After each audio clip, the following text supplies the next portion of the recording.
पक्षी गठबंधन India block की तीसरी बैठक का आज दूसरा दिन है। आपको बता दें, 2 दिवसीय सम्मेलन में हिस्सा लेने के लिए 28 पॉलिटिकल पार्टीज के चीफ मुंबई में इकट्ठा हुए हैं।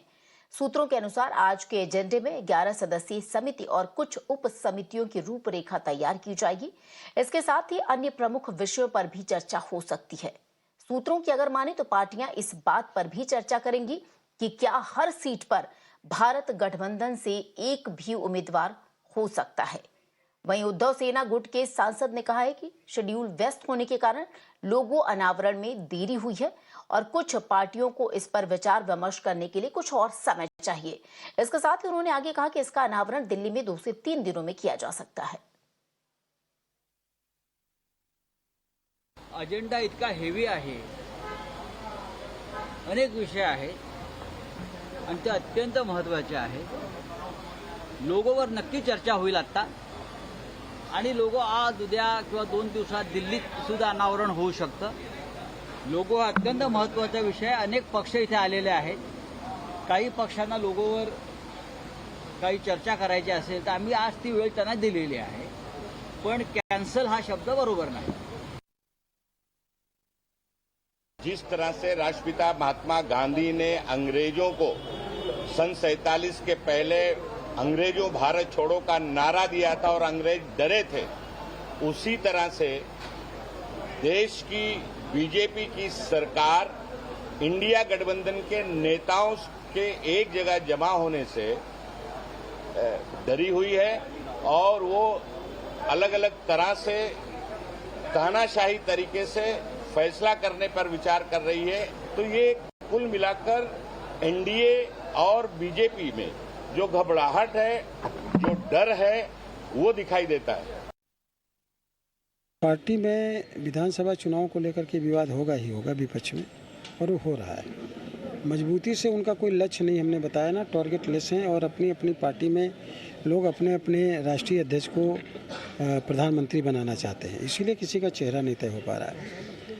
केवल माननीय मंत्री अनिल विज जी ही ये बात नहीं कह रहे हैं, जनता कह रही है और खुद जो गठबंधन है उनकी पार्टी के लोग इस बात का कह रहे हैं कि ये गठबंधन चलने वाला नहीं है और 20 से 25% वोट विपक्ष का जो है वो आने वाले समय में एनडीए को मिलेगा लोकसभा के चुनाव। और सीधे रुक करेंगे हमारे सहयोगी अभिषेक का और श्वेता का, जो इस वक्त हमारे साथ जुड़ गए। सबसे पहले अभिषेक, आपसे जानना चाहेंगे, जहां पर ये गठबंधन की मीटिंग हो रही है, अभिषेक आप वहां पर हैं, क्या कुछ हरकत अभी वहां पर चल रही है, क्या गतिविधियां हैं, क्या सभी दलों के जो नेता विपक्षी दलों के वो वहां पर मौजूद हैं, पहुंच चुके हैं?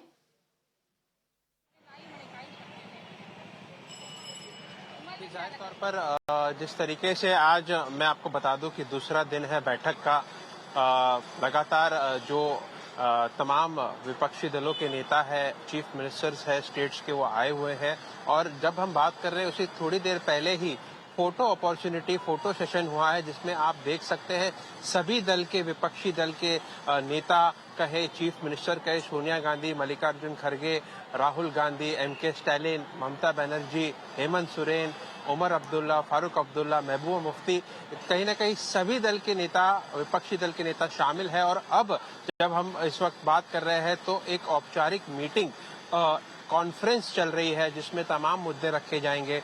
कॉमन मिनिमम प्रोग्राम क्या होना है, संयोजक अगर किसे बनाना है तो किसे बनाया जाए, एक संयोजक होगा कि उसके ज्यादा होगा। कोऑर्डिनेशन कमेटी की बात कर रहे हैं, जिस तरीके से हमारे सूत्र बता रहे हैं कि 11 मेंबर उसमें हो सकते हैं।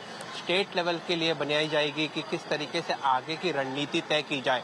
मैं आपको बता दूं, जिस तरीके से अलग अलग विचारधारा की पार्टी एक साथ आई है एक मकसद से कि बीजेपी को, प्राइम मिनिस्टर नरेंद्र मोदी को 2024 के लोकसभा चुनाव में हराना है, वो मकसद के चलते किस तरीके से आपसी मतभेद बाजू में रख के क्या ये एजेंडा सेट हो पाएगा, क्या ये रोड मैप आगे बढ़ पाएगा, ये देखना बड़ा दिलचस्प होगा। और खास करके एक स्पेशल सेशन जो सरकार ने बुलाया है और ये कहा जा रहा है, एक पैनल बना दिया गया है, एक देश एक चुनाव होना चाहिए, उसको लेकर के ये भी एजेंडा में है और उस पर भी एक रणनीति तय की जाएगी, उस पर भी बात की जाएगी। तो तमाम मुद्दे हैं, इन सब पर एक रेजोल्यूशन पास होगा और शाम को 4 बजे प्रेस कॉन्फ्रेंस होगी, जिसमें ये साफ होगा कि आगे की रणनीति इंडिया अलायंस की क्या होगी।